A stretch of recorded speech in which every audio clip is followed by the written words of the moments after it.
Hey, before we get into this one, if you could just take a second and drop a quick hi in the comments below, that would be amazing. It seems small, but it really helps YouTube show this story to more sci-fi fans like you and me. I always love seeing who's watching.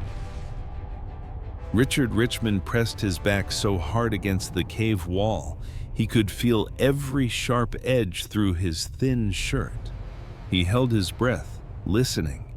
The cave was a pathetic joke, maybe 10 feet deep, a tiny crack in the rock that could barely hide one person. Behind him, in the absolute darkness, a single drop of water hit the floor over and over, a steady rhythm that matched the frantic hammering in his own chest. Outside, the jungle was alive and screaming. Insects the size of dinner plates clicked and whirred in the trees. Strange birds, or things that sounded like birds, shrieked at each other. And something big was out there, something heavy enough to snap branches as thick as his leg as it crashed through the forest. And somewhere in that nightmare soundscape, the hunters were looking for him. Richard squeezed his eyes shut, trying to will his heart to slow down. He was 19 years old. He'd turned 19 just 3 weeks ago, celebrating on the transport ship that brought him to this hellhole. His friend Marco had found an old nutrition bar and stuck a piece of wire in it like a candle. They'd actually shared a laugh. But Marco was gone now. So was Rachel and Claude and Danny. Every last one of them. He forced his eyes open again, staring out at the jungle. It was a terrifying painting of deep greens, pitch-black shadows, and a sickening, angry red where volcanic vents steamed, bleeding heat into the thick air. The humidity was so heavy it felt like a wet blanket smothering him, making every breath a struggle. His mind flashed back to Rachel. She'd been the first. The 5 of them had been dumped from the transport pod like a bag of garbage. No equipment, no weapons, not a single word of explanation, just the clothes they were wearing and the raw terror on their faces. Rachel, who had been studying to be a doctor back on Earth, tried to be the voice of reason. She kept saying they just needed to stay calm. She took 3 steps into the jungle, pushed a massive leaf aside, and a spear made of pure white-hot light punched a hole straight through her chest. Richard never even saw who fired it. One moment, she was there. The next, a perfectly round, cauterized hole the size of a baseball was sizzling where her heart used to be, and she was just falling. She didn't even have time to scream. She just crumpled to the ground like a marionette whose strings had been snipped. And then, from high up in the trees, the hunters laughed. It was a horrible barking sound, like a pack of dogs choking. A second later, a voice crackled through the air, warped by a cheap translation device. First target down, the female. A bit disappointing, not much of a chase. In that instant, Richard understood everything. This wasn't a kidnapping. It was a game, a spectator sport. And they were the ball. They ran. Marco, who was always the leader, took point. Claude, the biggest of them, a college football player, covered their retreat. Danny was in the middle, crying uncontrollably but still pumping his legs, too scared to do anything else. And Richard just ran, his mind completely blank, numbly watching his feet hit the muddy ground one after another. He knew if he allowed himself to think about Rachel, to picture her lying back there in the dirt, he would stop. And in this place, stopping meant dying. Claude lasted until the second day. They'd found a small stream and were following it, desperately hoping it would lead somewhere, anywhere with people. For a few hours, as the jungle thinned out a little, Richard felt a tiny spark of hope. Maybe they could actually get out of this. Then, Claude was just gone. 1 second, he was right behind Richard, his huge body crashing through the undergrowth. The next, he vanished. The ground had literally opened up and swallowed him. It was a pit trap, 20 feet deep, perfectly hidden under a carpet of leaves. A trap meant for something huge. Richard crawled to the edge and looked down, and immediately wished he could unsee what he saw. At the bottom wasn't just an animal, it was a writhing ball of claws and teeth and fury. Its skin was pale and slick in the gloom, and Claude was screaming a sound that Richard didn't think a person could even make. Then, silence.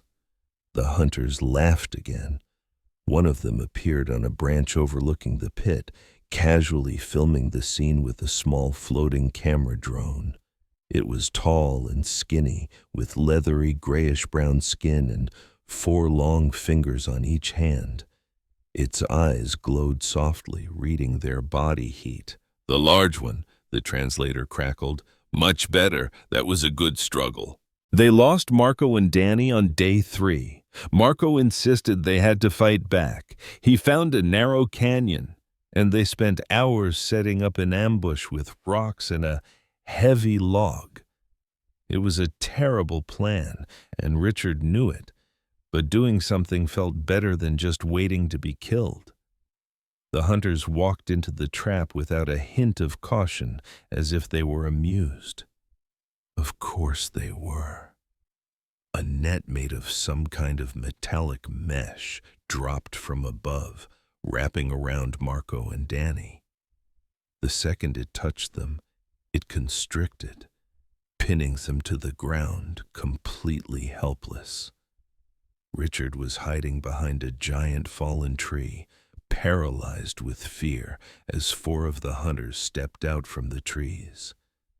They didn't kill them quickly. They took their time, circling their captured prey, poking them with their light spears. One of the hunters was giving a play-by-play into its translator while another directed the camera drone. "2 contestants remaining. The male is putting up a fight. Good for the viewers. The other one is hiding nearby. We will let him watch. It adds to the drama." And Richard watched.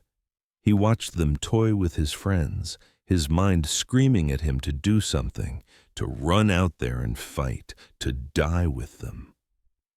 But his body wouldn't move. A deep, primal instinct had taken over, locking him in place, forcing him to survive. He watched them execute his last 2 friends, and he did nothing. That was 2 days ago. Now he was alone, huddled in a worthless cave, listening to the jungle, knowing the hunters were close, knowing their cameras were on, and knowing that on 100 different planets, millions of beings were watching a live stream, probably placing bets on how many more hours he had left. He knew he couldn't stay here. The cave was just a coffin he hadn't died in yet. There was no food, no water, and it wouldn't protect him from the multi-legged things he'd seen crawling in the shadows the night before. The hunters didn't even have to find him. The planet itself would finish the job. Richard shakily got to his feet. His muscles screamed in protest. 3 days of running on pure adrenaline and an empty stomach had left him weak. His vision swam. The crushing humidity tasted like sulfur from the vents, making him feel like he was slowly being cooked and drowned at the same time. He looked out at the riot of green, black, and smoldering red. He took 1 step out of the cave, and the heat hit him like a physical blow. The morning sun was turning the jungle into a steam bath. He didn't have a plan. He just picked a direction and started walking. He didn't run. Running was a mistake. It got them excited. Walking let him watch his step, scan for traps, and conserve the last dregs of his energy. Not that it mattered. He knew how this story ended. It took them an hour to find him. He'd made it about a mile, sticking to a high ridge where the vegetation wasn't quite as thick. His throat felt like sandpaper. His feet were a bloody mess of blisters inside his shoes. The world kept fading to black, and he'd have to brace himself against a tree until his sight returned. Then he heard it, that sick barking laugh from above. Richard looked up. 4 of them were perched in the branches, forming a loose circle around him.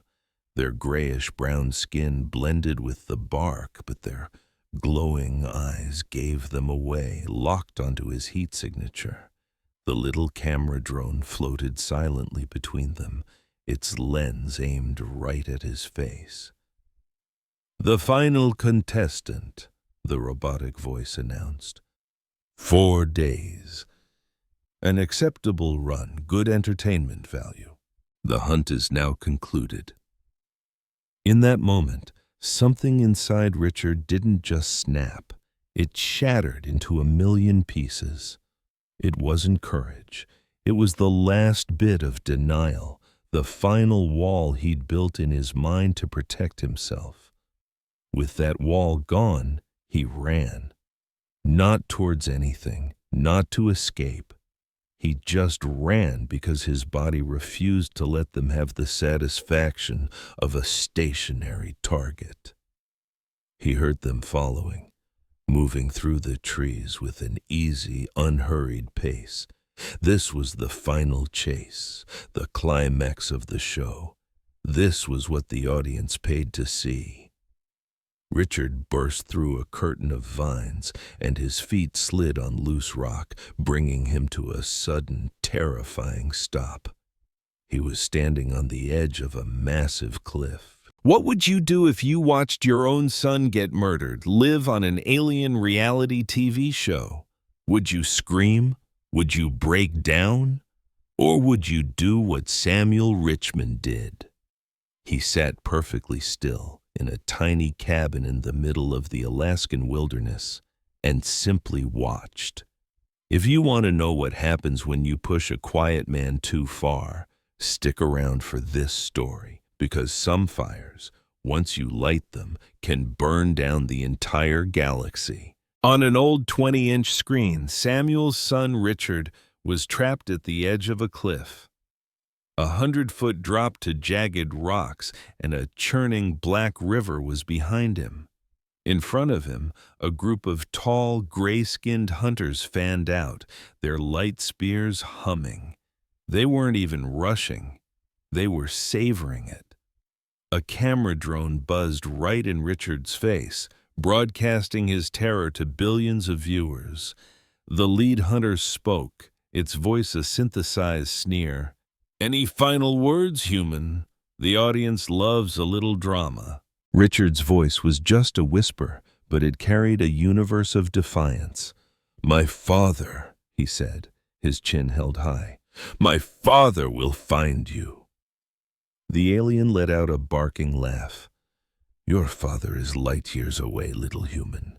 He'll live out his sad life on his tiny planet, always wondering why his boy never came home." Samuel's hands, resting on his knees, slowly clenched into fists. He knew that look on his son's face.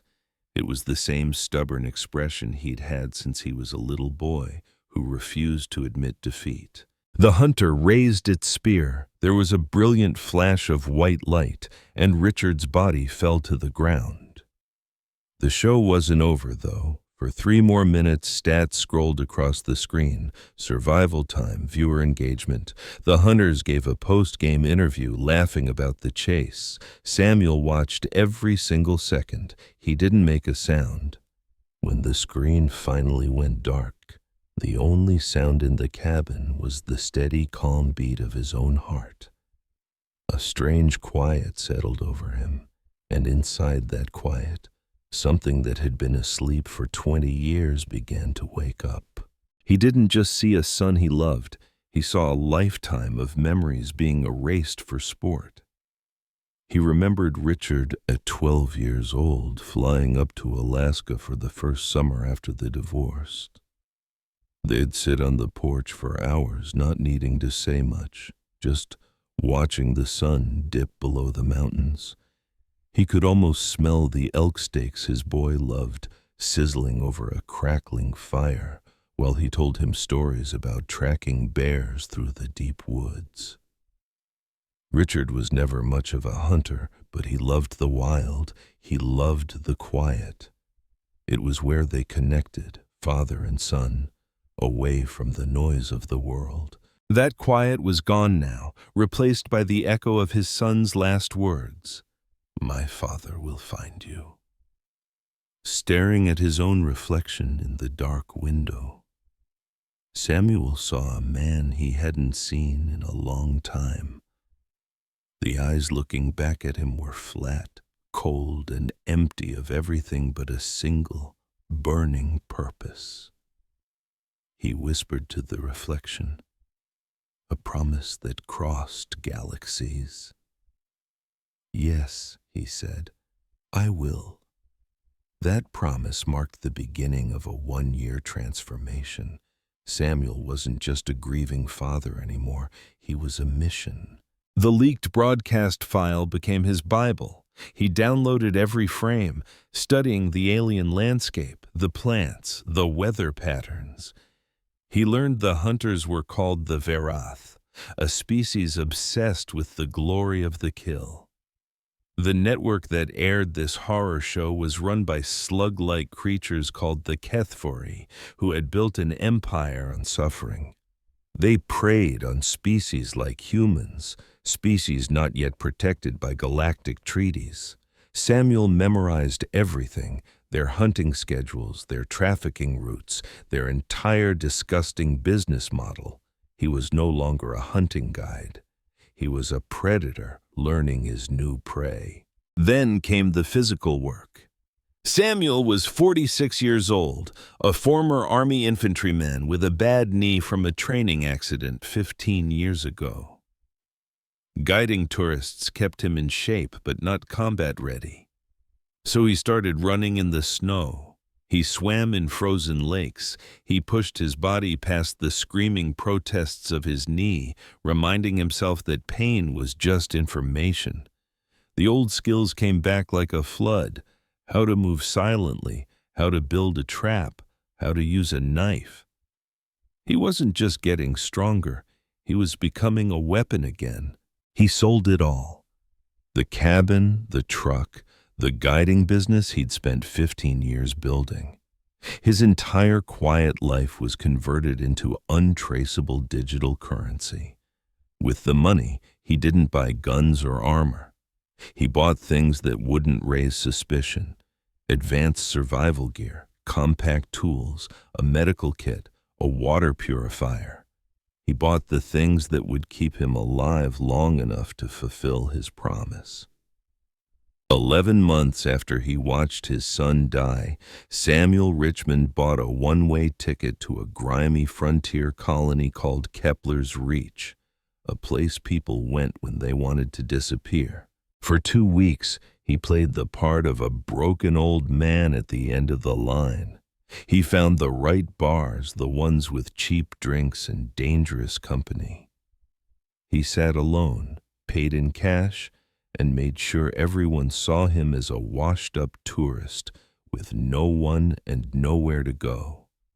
He was dangling himself as bait, and it only took 15 days for the sharks to start circling. The traffickers who supplied the HFY with fresh contestants were professionals. They watched him for 3 days, making sure he was a ghost, that no one would ever come looking for him. Samuel knew they were watching. He let them see exactly what they wanted, an easy target. A man lost and alone, worth far more as cargo than as a customer. They finally made their move on a Thursday night in a dark alley behind the bar. There were 3 of them, local contractors. Before Samuel could even pretend to be surprised, They hit him with a neural stunner. He could have taken all three of them down without breaking a sweat, a small, violent surprise in the dark. But that wasn't the plan. Victory for him didn't look like winning a back alley brawl. It looked like this. He let his body go limp, a willing victim.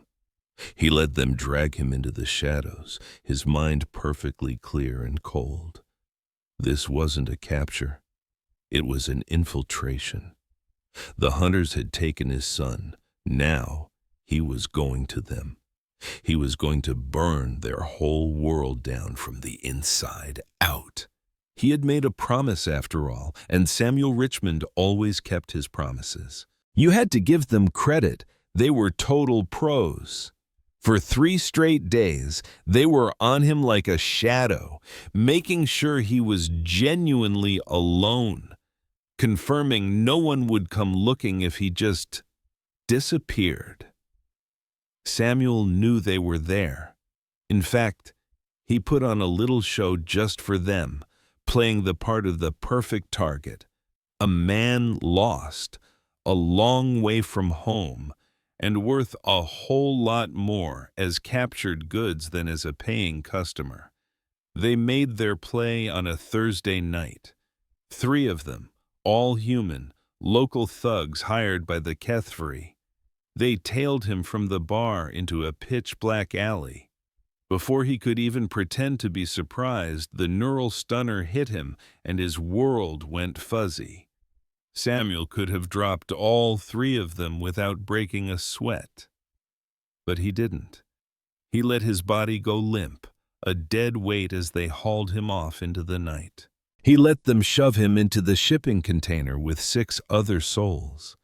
There were 2 colonists who made the mistake of traveling without a group, a family of 3 being sold off to cover a debt, and a young man, barely older than Richard had been, who just kept whispering, "This is all a terrible mistake."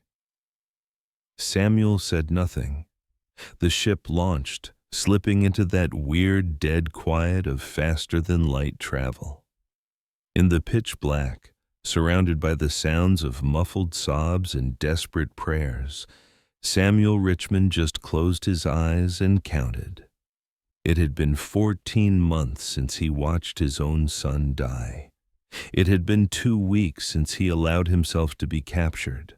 Before long, the transport ship slammed back into normal space, and the planet Quiet Morning filled the tiny viewing port. It was a nasty-looking marble of green, brown, and black, crisscrossed with the angry red scars of old lava flows that cut right through the jungle. It was beautiful, but in a way that promised a quick and painful death. The whole ship rattled as it punched through the atmosphere. The other captives huddled together, their terror so thick you could practically taste it. The young guy who thought it was all a mistake had finally fallen silent, his face just a blank mask of pure shock. Samuel just kept his eyes on the jungle as it rushed up to meet them. The ship never actually landed. It just slowed down, hovering over a small clearing, and the cargo doors screeched open. A wave of hot, humid air that smelled like rotten eggs and decay washed over them. Then a robotic voice boomed through the hold. "Welcome to Quiet Morning. You have been selected to take part in our premium entertainment experience." Imagine someone tells you the only rule is to survive, that your life has just become a TV show for someone else's amusement, and the hunters are coming for you in exactly 1 hour. What do? If you think this is a wild story, hit that subscribe button because you won't believe what happens next. That was the new reality for the people being shoved out the door. Some were so stunned they didn't even resist. Others had to be dragged out kicking and screaming. One young man, bless him, grabbed the door frame, shouting that this couldn't be happening. A guard just jabbed him with an electric prod and he flopped out of the ship, falling 20 feet into the jungle below. But Samuel walked right to the edge on his own. He looked down at the others, who were already scrambling in a panic, vanishing into the trees. And then he looked up, way off on a high ridge, and he saw them. The audience. The Vareth hunters were lined up, practically buzzing with excitement. Little camera drones floated in the air all around them, already broadcasting every horrifying second. And that's when Samuel jumped. He didn't give them the satisfaction of pushing him. He landed like a pro, bending his knees to absorb the impact. The first thing he noticed was the heat. It was like a heavy, wet blanket pressing down on him. The air was so thick with humidity it felt like he was breathing water. All around him, people were losing their minds, sobbing, praying, just running in random directions. The young man who had fought back was still on the ground, twitching. Samuel stood up slowly. He scanned the jungle, a nightmare of green and black and red, exactly like it was in the video, exactly like the last thing his son ever saw. He knew the Vareth were watching. He could feel their eyes on him, and he could see the tiny drones turning to get a clear shot of his face. They were waiting for the fear to kick in, for him to run and scream like the others. But Samuel didn't run. He just calmly brushed the dirt from his knees, rolled his shoulders, and took a long, deep breath of the foul, sulfur-laced air. Then he started walking toward the tree line. He wasn't rushing. He moved with a steady, determined pace, like a man on a morning stroll who knew exactly where he was headed. He could hear their alien chatter crackling from the ridge. They were confused. This was new. This was different. And for their audience, it was about to be one hell of a show. As Samuel Richmond disappeared into the jungle, he had one single thought. I'm home. The lead hunter, Korvax, had taken 47 human lives. He was incredibly proud of that number. All the experienced hunters kept a running count. It was a badge of honor, a high score they bragged about after every season of the hunt. 47 kills in just 6 years. Every single one was recorded, archived, and sold to millions of twisted viewers across the galaxy. Humans were his absolute favorite. Some of the other hunters preferred bigger creatures with tough hides that made for a dramatic kill. Others liked hunting pack animals that were easy to fool. But Korvax? He'd discovered his passion for hunting people early in his career and never looked back. Humans were just so soft, so fragile. Their bodies broke so easily, but their minds broke even faster. Most of them spent their final hours on that planet, sobbing, begging, or praying to gods that couldn't hear them. And the audience couldn't get enough of it. That raw, pathetic fear was a guaranteed bestseller. But humans were also unpredictable. And that was the part that kept things from getting boring. They never followed a set pattern. Some would just run until their hearts literally gave out. Others would try to hide until they starved to death. Every now and then, a few would try to fight back with sharpened sticks and rocks, which was always good for a laugh. And once in a blue moon, you'd get one who actually tried to set their own traps. Those were the hunts that became legends. Korvax stood on the ridge, watching his latest batch of 8 humans scatter into the jungle. It was a standard hunt. The camera drones were already spreading out, programmed not to miss a single terrifying second. Initial dispersal is complete, his spotter, Vin, said from the drone control station. 7 of the targets are moving in predictable patterns. We have one anomaly. That word got Korvax's attention. An anomaly? Vin pulled up a holographic display showing a live feed of an older human male who was just walking, strolling calmly into the dense forest without so much as a glance over his shoulder. He looked like he was out for a Sunday hike. This one, Vin said, pointing to the screen. His stress levels are minimal, no panic response. His heart rate is elevated, sure, but it's under control. He's been on the ground for 6 minutes and hasn't changed his pace once. Korvax squinted at the image.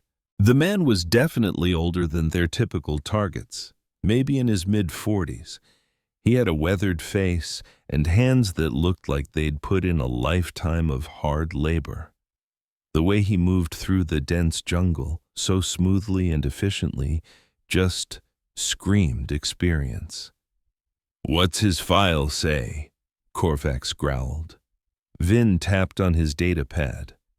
"Captured on a backwater colony called Kepler's Reach. No military service on record. His profession is listed as a hunting guide. Planet of origin, Earth. A hunter." Korvax made a dry, grinding sound that passed for a laugh among his species. "How perfect," he sneered. "Well, at least he'll know what's happening to him. That makes it better. The fear is always so much richer when they understand the game." "Should we designate him as the priority target?" Vin asked. Korvax considered it. The viewers had certain expectations. You needed a couple of quick, easy kills at the beginning to get the blood flowing. Then you'd have some longer chases to build the tension, all leading up to the grand finale. You always saved the most challenging prey for last. This guy could make for a great finale. No, Korvax decided. Let him get comfortable. Let him think that his pathetic little bit of experience gives him a chance. We'll pick off the easy ones first and save him for day 3 or 4. By then, he'll understand that his skills are worthless here. Vin nodded and started reassigning the drones. The ridge was a hive of activity as the hunting party geared up. There were 6 of them in total. Korvax, the leader, Vin on drones, and 3 shooters named Dren, Salk, and Matic, who did the wet work. And then there was Brennan, the rookie, who was stuck on camera duty and carrying gear. It was a standard team, more than enough to handle 8 fragile humans. Korvax checked his weapons, feeling that old, familiar excitement start to build inside him. The hunt was on. Down in the jungle, the prey was already starting to die. Samuel Richmond had been on the ground for 2 hours. In that time, he had already covered about 3 kilometers, pinpointed 4 sources of drinkable water, identified 6 different types of edible plants, and found the main trail used by the planet's largest predators. He'd also counted 18 camera drones. They were flying in predictable, overlapping patterns. Most of the drones were busy following the other captives, filming their panicked flight through the jungle. But a few had already peeled off to lock onto Samuel, keeping a respectful distance as they recorded his bizarrely calm behavior for the viewers back home. He let them watch. Crouching by a stream, Samuel fashioned a water bottle out of a giant leaf, folding it and sealing the edges with sticky sap from a nearby tree. The water was a little warm and tasted faintly of acid, but it was safe.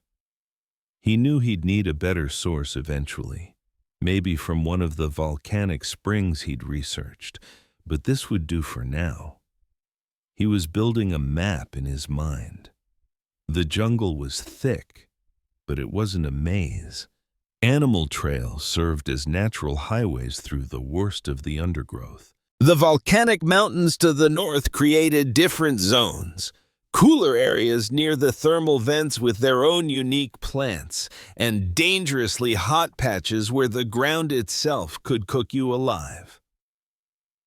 To the south and west lay an endless flat jungle, and to the east, from what he'd seen from the ship, a massive river cut through a deep canyon. He had options. Plenty of them. Samuel started heading north, but not toward the high ground. Not yet. The first step was to scout. He knew the hunters held all the cards. They had superior technology, more manpower, and they knew the terrain. Any strength can be twisted into a fatal flaw if you know how. Case in point, the camera drones. They were cutting edge, nearly soundless, and could lock onto your heat signature from the skis, but at the end of the day, they were just machines running code. They swept the same predictable grids at the same predictable times, leaving gaping holes in their surveillance, the kind of holes a clever patient man could exploit. Samuel had been studying their patterns for 2 hours straight. He'd already mapped out 3 major blind spots within a kilometer of his position. He knew the hunters were watching him too, but not with any real focus. Not yet. They were having their fun with the easy prey first, the ones who ran, screamed, and made for good television. In the last hour alone, Samuel had heard 2 separate screams abruptly silenced. 2 down. That left 6 contestants, himself included. He was well aware they'd come for him eventually. As soon as the easy thrills were gone and the show needed a new kind of drama, they'd zero in on the strange old man who refused to run. And Samuel intended to be more than ready for them.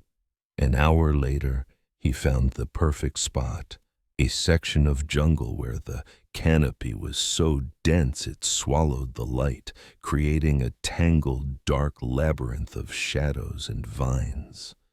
The ground was a treacherous web of gnarled roots and camouflaged pits. Even better, a massive local predator had claimed this place as its hunting ground. It was absolutely perfect. And right there, in the suffocating darkness, Samuel got to work. "He's just sitting," Vin the tracker reported back to Korvax. "He's been in that same spot for the last hour. Hasn't moved a muscle, not building a shelter, just sitting there." Korvax squinted at the drone feed.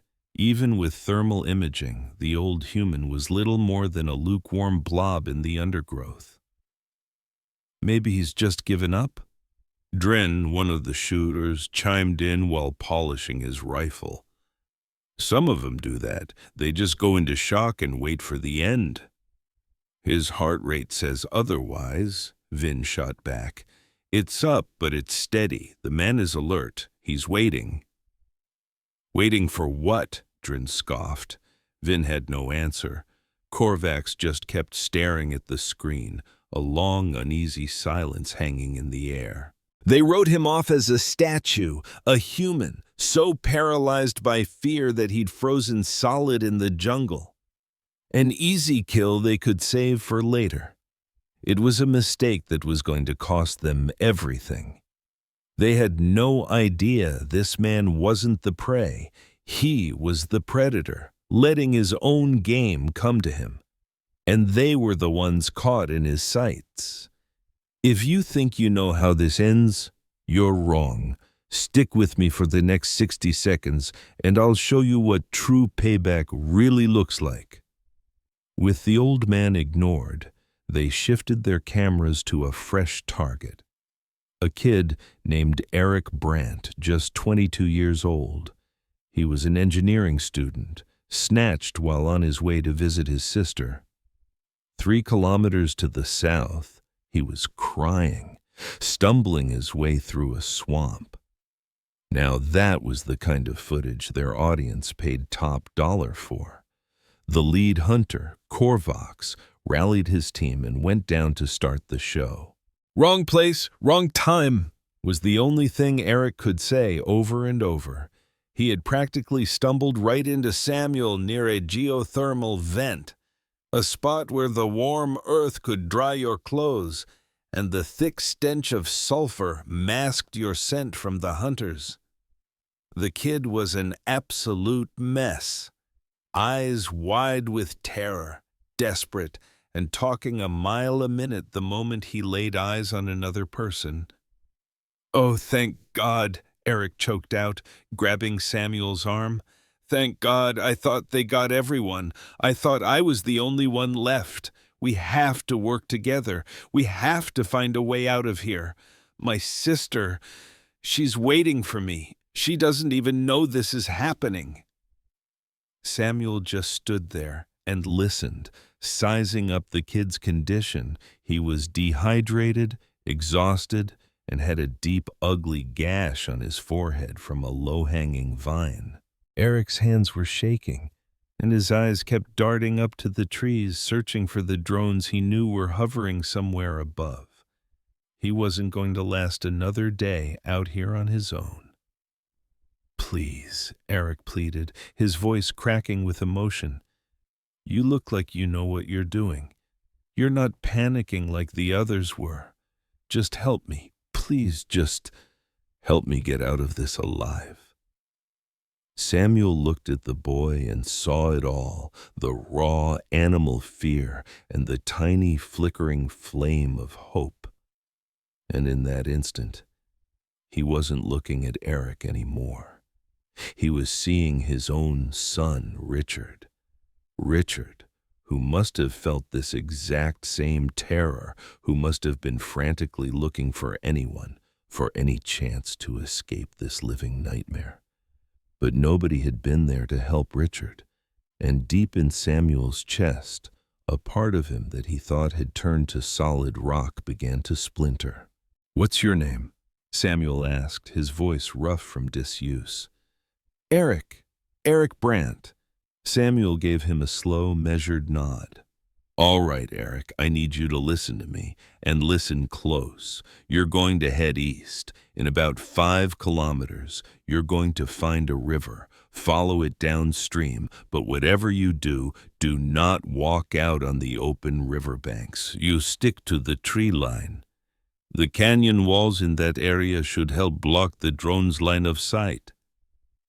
He reached into his pocket and pulled out a handful of muddy roots he'd dug up earlier. He pressed them into Eric's trembling hands. "You can eat these. They're safe.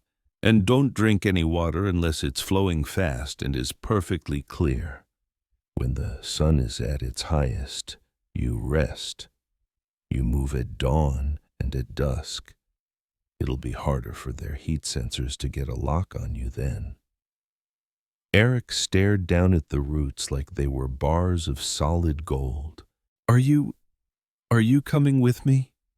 Eric asked, his voice barely a whisper. "Please, I don't want to be out here by myself." A part of Samuel's soul screamed at him to say yes, to protect this kid, to give him the chance his own son was denied, to be the hero Richard never found. But he couldn't. Going east with Eric meant abandoning his entire purpose for being in this hellhole. The hunters would go unpunished. Korvax would get away with it. The sick, twisted broadcast would keep on streaming, sending the last terrifying moments of human lives across the galaxy for sport. More sons would die. If Samuel went with him, Eric might live, but millions of others would still be in danger. "I can't," Samuel said, and the words felt like he was swallowing shards of glass. "I have something I need to finish here. Something that might stop this from ever happening to anyone again." Eric's face fell, but he understood. "East," Samuel repeated, placing a firm, steadying hand on the young man's shoulder. Be smart. Be quiet. And survive, Eric. That's your victory." With that, he turned and began walking north. He heard Eric call out his name once, then a second time, before the sound was swallowed by the jungle as the kid headed east, holding on to the only sliver of hope he had. Samuel never looked back. He told himself the kid had a fighting chance. The route he'd given him was solid, the advice was good. But Samuel had been a hunter for 30 years. He knew the odds, and he knew that sometimes even your best just isn't good enough. As dusk settled over the jungle, the hunters caught up to Eric Brandt near the river canyon. Samuel was 2 kilometers away, hidden in the branches of a tree, watching it all unfold through a pair of binoculars. He was too far away to make out the details, but he could hear the screams. The kid held on longer than he'd expected, a full 3 minutes, maybe 4. It sounded like the hunters were taking their time with him, dragging it out for the audience watching from home. Samuel could hear their cruel, barking laughter echoing through the trees, the translated taunts. And then, nothing. He climbed down from the tree and went back to his work. By his tally, that left 4 of them still in the game, himself and 3 others scattered somewhere in this private hell. The hunters would likely take care of the others tomorrow. That bought him a little more time. The trap he was setting was a simple design, one he used to show tourists back in Alaska. A deadfall. Just a heavy log propped up and rigged to a tripwire, but this particular version came with a few upgrades. The tripwire wasn't stretched along the ground where it could be easily seen. Instead, it was at knee height, perfectly disguised as one of the hundreds of hanging vines in the area. The trigger mechanism was purely mechanical, which meant it had no electronic signature for their scanners to detect.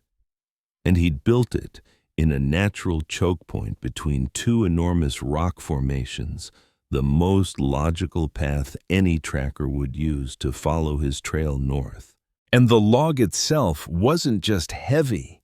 Samuel had spent hours sharpening thick branches into vicious spikes and embedding them deep into its underside. When this thing came down, it wouldn't just crush its target, it would impale whatever was standing beneath it. He knew it wouldn't be enough to kill one of them outright. Their hides were too tough for that. But it would wound one, pin it in place, and the noise would draw in every native predator that Samuel had been hearing for days. He would let the jungle do the rest of the work for him. After a final check, he melted back into the shadows, climbing a tree about 50 meters away to watch and wait. The jungle hummed with clicks, distant roars, and the endless rustling of things moving in the dark. The oppressive heat finally gave way, but the humidity still clung to him like a suffocating wet sheet. Samuel closed his eyes, not to sleep, but to slip into that state of near total stillness he had perfected years ago in the military. It conserved his energy while keeping him aware of every single sound. Patience was a weapon, and in that regard, Samuel was an entire arsenal. The trap snapped at dawn. He heard it happen, a sharp crack as the trigger gave way, a deep, heavy thud as the log crashed down, and then a scream that was definitely not human. Samuel was on his feet in a flash, gliding through the shadows, silent and swift. The weak morning light sliced through the mist that was rising off the jungle floor. He was at the trap in under a minute. It was one of the hunters pinned to the ground under the massive log. He looked young for his kind. 3 of Samuel's sharpened wooden stakes had punched straight through its torso, and thick grayish-brown blood was already forming a large pool on the ground. Its spear was lying a few feet away, and its communications device was sparking and dead. The alien hunter stared in disbelief as a human figure emerged from the dense jungle. It tried to shout a warning, but only a gurgle of dark blood spilled from its lips. Samuel loomed over the creature, his expression completely unreadable. The hunter's broken translator sputtered to life. "Help! I need..." Samuel bent down, calmly examined the spear that had pinned the alien, and then casually tossed it away. He rummaged through the hunter's pack, taking water-purifying tablets, a small first aid kit, and a particularly vicious-looking serrated knife, the kind used for taking trophies. The hunter could only watch, a horrified understanding slowly dawning in its eyes. "You," it choked out. You don't plan this. You set the trap." For the first time, Samuel met its gaze. "My son," he said, his voice as quiet and cold as a winter night. "His name was Richard. You hunted him last season. You filmed his death for sport and broadcast it to the galaxy." Recognition, then pure, undiluted terror flashed across the hunter's face. No, that wasn't me. I wasn't part of that hunt." Samuel picked up the trophy knife. "You're all part of it," he said. "This is what your kind does to its victims, right? You take little souvenirs." The hunter started making a thin, whining sound, trying desperately to drag itself away from the man now standing over it, holding its own blade. It was a pitiful noise, a mix between a whimper and a sob that its translator struggled to process. "I'm going to offer you a choice," Samuel said, his tone perfectly level. "Tell me everything about your hunting party. Every name, their roles, your patrol schedules, how many of you there are, where you sleep, and how you communicate. You give me all of it, and I'll make your end swift." The hunter just gaped at him. "And if I refuse?" Samuel glanced out into the jungle. The nighttime predators were growing quieter as morning approached, but they were definitely still out there. Something large was moving in the shadows, drawn by the scent of fresh blood. "Then I walk away and leave you here," Samuel said. "Those creatures you brought to this planet to make the hunts more interesting. I've been studying them. There's a pack that hunts by scent less than half a mile east of our position. They'll be on you in under an hour." The hunter's breathing became ragged, desperate gasps. "You're insane. You're the one being hunted. The prey is supposed to run and hide until it dies. That's how the game works." "I'm not the prey," Samuel said, his voice a low growl. "I'm the hunter, and all of you made a fatal mistake." "What mistake?" Samuel leaned in close, his voice barely a whisper. "You hunted the wrong man's son." The alien, whose name was Brennan, told him everything.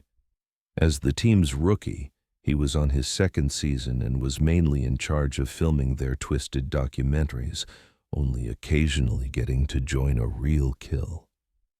He knew every detail Samuel needed: their operational protocols, radio frequencies, patrol routes, and the coordinates of their camp on the eastern ridge. He also confirmed that the hunt for a human named Richard last season was personally led by the pack leader, an alien named Korvox. Samuel committed every word to memory, asking sharp questions to clarify details. When Brennan was finished, he looked up at Samuel, a pathetic sliver of hope in his eyes. "The deal," he rasped. "You promised it would be quick." Samuel gave a slow, deliberate nod. Then he stood up and simply walked away into the jungle. Behind him, Brennan's voice exploded in a stream of shrieks, curses, and desperate pleas. His translator rendered it all in a flat, robotic monotone that completely failed to capture the sheer terror. Samuel didn't even flinch. The scavengers were already on their way. The smell of blood was a dinner bell ringing through the trees, calling to anything with sharp teeth and an empty gut. By the time the other hunters realized their rookie was missing his check-in, there wouldn't be enough left of him to even identify. Samuel moved through the jungle like a ghost, heading east. He now had a name, Korvax. He had a target location, the Eastern Ridge. And he had the beginnings of a plan. The hunters had absolutely no idea what was coming for them. Miles away on the observation ridge, a tracker named Ven was getting an uneasy feeling. "Brennan is off the grid," he announced to Korvax. "His signal just dropped out about 6 hours ago. Could be a busted comms unit." Korvax barely looked up. "What was his last known location?" "The northern sector. He was on the trail of that unusual one, the older human who refuses to run." "Send Dren to check it out," Korvax commanded. "It's probably just a broken radio, but I want to be sure." Ven relayed the order, and Dren descended into the jungle below, his advanced spear held at the ready. The viewers at home would eat this up. A brave hunter venturing out to find his lost companion. It was fantastic television. Korvax went back to watching the main monitors. Only 3 human targets remained. The strange older one had vanished somewhere in the northern jungle. The other 2 were still moving. One was pushing south toward the volcanic plains, and the other was circling back toward the initial landing zone. It was all predictable, by-the-book behavior, and honestly, a little dull. He was really counting on the strange one to put on a more exciting show. But right now, the older human was nowhere in sight. Drones were sweeping the area, but their sensors came up with nothing, just miles of empty jungle. No heat signatures, no signs of movement. It was as if he had just evaporated. Korvax felt a brief, nagging sense of unease, but he immediately dismissed it. The human was simply hiding. That was it. Prey hides. It's their instinct. Eventually, he would have to make a move, the cameras would pick him up, and the hunt would continue as it always did.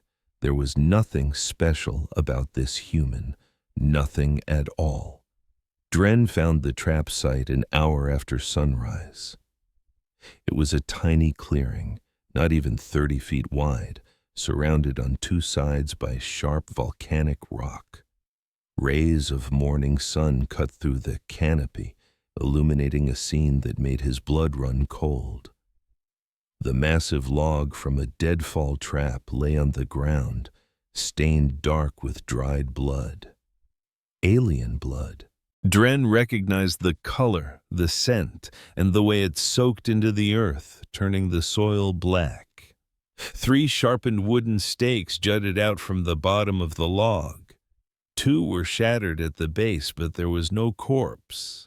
Dren did a slow, careful sweep of the perimeter, spear ready, his gaze darting into every shadow. The ground told a gruesome story. He saw deep impressions where something heavy had been crushed. He saw drag marks leading away toward the eastern tree line. He saw scattered pieces of hunting gear.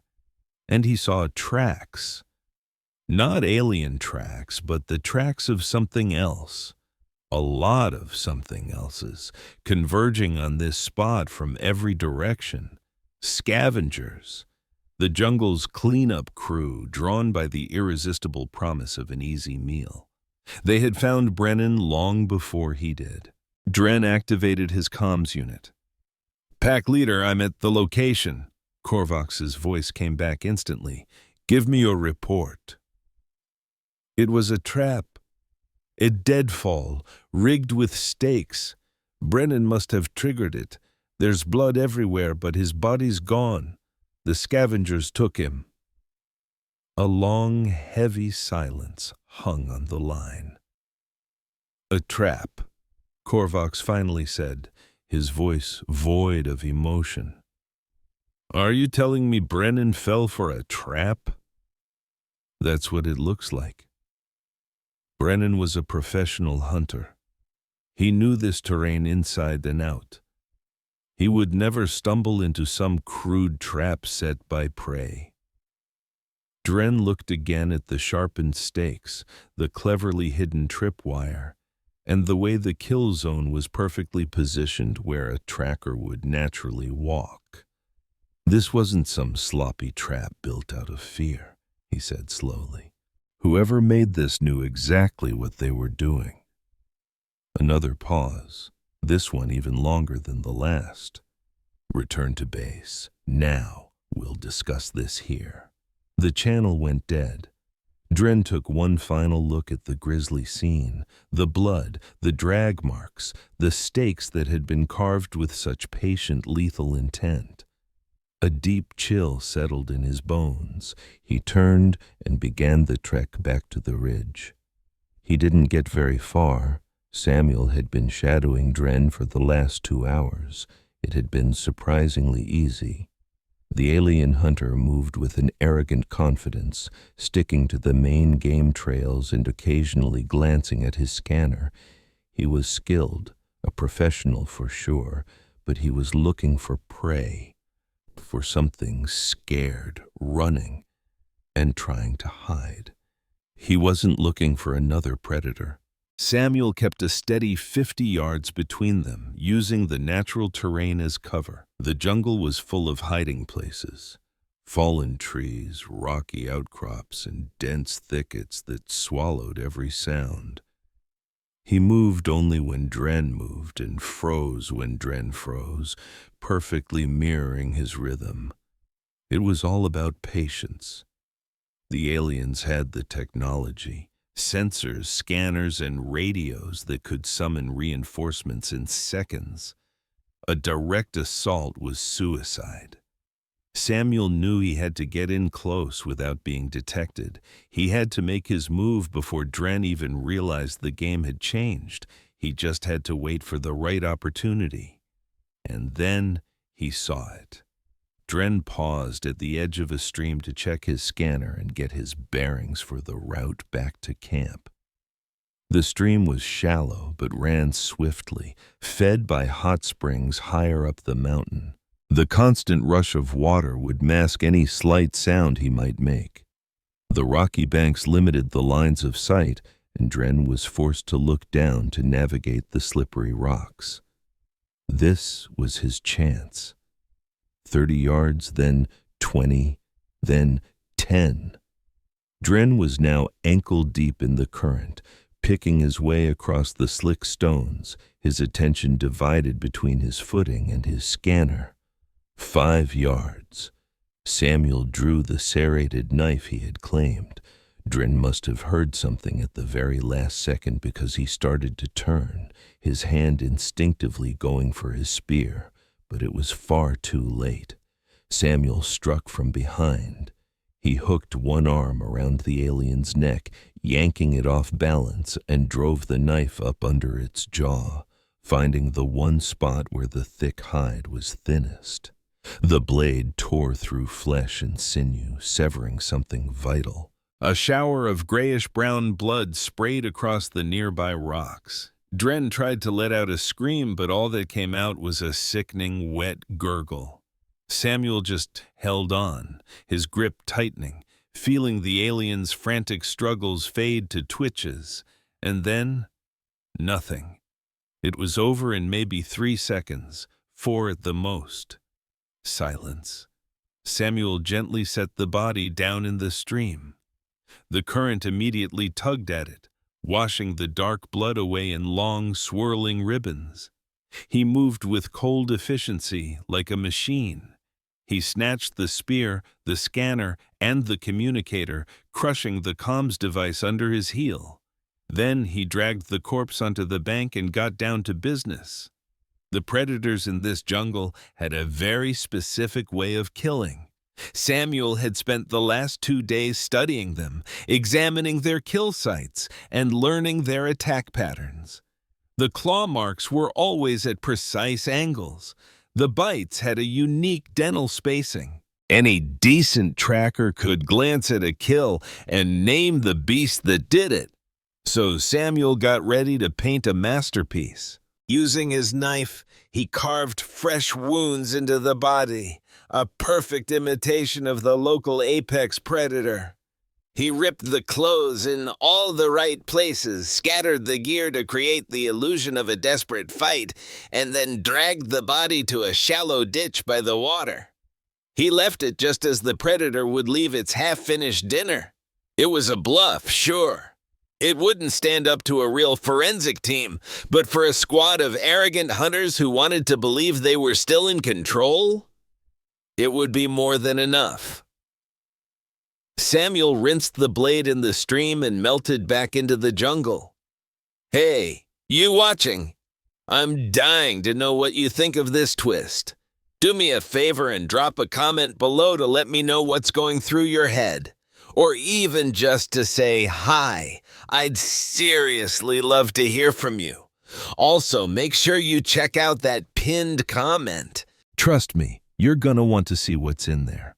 Oh, and one last thing. I've handpicked another amazing story just for you. You can click the card right here to watch it, or click over here to binge the entire playlist. I'll see you in the next one.